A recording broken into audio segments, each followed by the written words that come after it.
Ya, oke. Terima kasih kawan-kawan semua. Hari ini kita sudah selesai launching BTW, Buru Tanya Wamen.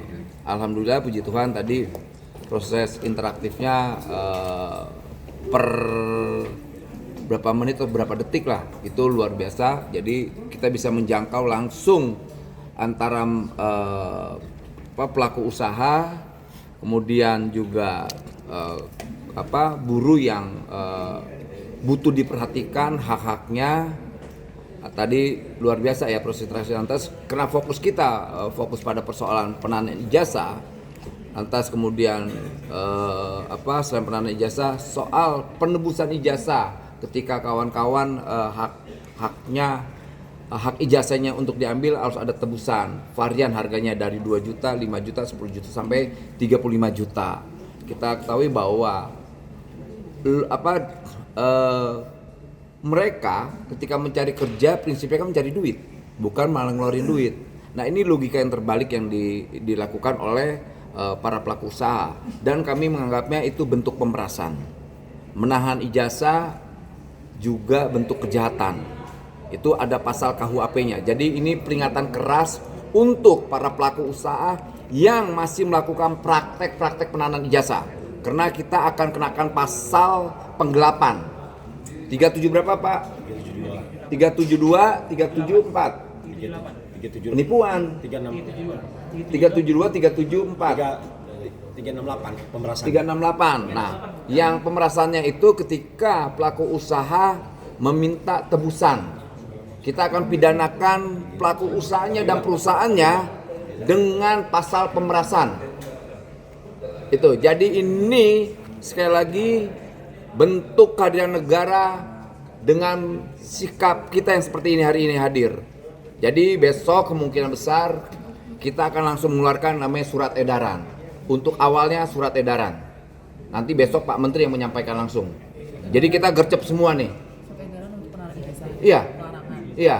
Nanti besok aja kita lihat itu langsung disampaikan Pak Menteri Tenaga Kerja, Pak Prof. Yasserli. Pak, untuk sanksinya tuh apa sih Pak sebenarnya untuk penahanan ijazah sendiri? Buat Pertama pelaku kita usaha? segel tempat usahanya. Kedua kita akan menindak bentuk penahanan. Itu biar di polisi. Polisi yang bisa melakukan itu kan penegak hukum. Dan ketiga kita akan geledah. Jadi ini bentuk sikap negara ya. Tapi sekali lagi saya tegaskan bahwa kita bukan sedang menghalangi bisnis mereka. Bukan.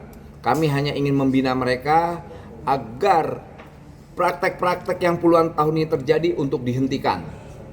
Itu berlaku dimanapun perusahaan. Ternyata ada juga dari BUMN melakukan praktek penahanan ijazah, ada juga swasta, ada siapapun. Ini baru tahap awal dan kita akan membuat regulasinya. Ada berapa kasus sih Pak dari yang sejauh ini Bapak temukan, kira-kira berapa? Hampir se-Republik ini. Kira-kira Pak? Kira-kira Sampai bisa angkanya di atas ya ribuan perusahaan. Ribuan praktek ini dilakukan oleh ribuan. Dan alhamdulillah kemarin di Surabaya sudah ada ratusan perusahaan atau pelaku usaha yang langsung mengembalikan ijazahnya. Di Riau juga, di Medan, Kalimantan dan sebagainya. Artinya praktek-praktek ini sudah sedikit mereka takut ya, karena memang sikap kita tegas soal ini. Pertama, kita bukan sedang meminta saham ke perusahaan. Kedua, kita tidak minta jatah duit dan tidak meminta kompensasi apapun. Hanya yang kita minta soal ijazah ini, pulangkan ijazah itu dan jangan pernah meminta sesen pun duit ke mereka yang meminta ijazah dikembalikan. Itu. Pak, kalau misalnya cuma SE bukannya lemah ya Pak ya secara... Ya, untuk sementara SE, kemudian akan kita naikin lagi tingkatnya, bisa permen atau apalah, gitu loh.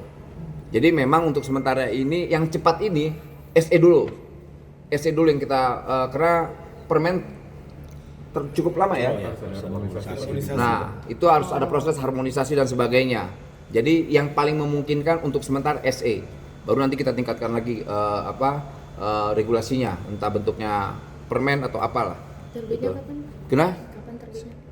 SE-nya besok. Oh, besok. Besok. Nanti saya menyampaikan langsung Pak Menteri saya. Oke. Itu. Pak, kemudian tadi sempat disinggung soal BUMN yang juga menahan ijazah itu, kalau boleh tahu BUMN apa aja ya Pak? Tadi itu ada berapa BUMN? Satu. Itu Baru BRI. ada 2 yang saya dapat. SB kan di bawah. Ada banyak, sebetulnya banyak BUMN ya. Kalau lebih dari 1 berarti banyak kan. Saya nggak mau menyebutkan dulu BUMN-nya karena kita akan validasi dulu. Gitu. Tapi ketika itu terjadi, misalnya tingkat cabang, kita segel cabangnya. Mungkin ada mau tindak lanjut bersama Pak Erick gitu Pak? Oh iya dong, kita akan sampaikan ke Pak Erick Thohir atau wakil menteri yang lainnya ya, wakil menteri BUMN. Kita menyampaikan bahwa di BUMN ada tuh praktek-praktek penanaman ijazah. Semoga Pak Menteri, wakil menteri dan semuanya untuk mengeluarkan surat edaran yang sama seperti kita. Jangan BUMN itu melakukan praktek-praktek penanaman ijazah dan juga jangan melakukan praktek-praktek penebusan ijazah dengan angka-angka nominal lainnya. Pak, segel tuh maksudnya tidak boleh beroperasi sementara gitu? Ya iya, kita segel. Loh kan itu segel tuh di Surabaya, kita segel tuh di Riau. Kita nggak main-main dalam hal ini. Gitu.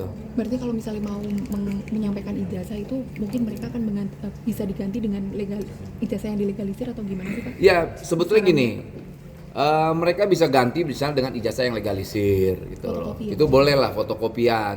Jangan ijazah asli karena itu dokumentasi pribadi, nggak boleh. Itu dalam konvensi ILO 29 ayat 2 1930 itu dibilang perbudakan dan kriminal. Jadi siapapun yang melakukan praktek penanaman ijazah kita anggap bentuk kriminal. Ada target khusus nggak Pak? Kira-kira untuk si kanal ini akan beberapa kasus yang akan diselesaikan berapa lama? Oke, ini kita targetkan untuk 2 bulan 3 bulan ke depan. Semoga persoalan ini selesai, gitu loh. Karena ini ribuan loh, saya bahkan bisa puluhan ribu.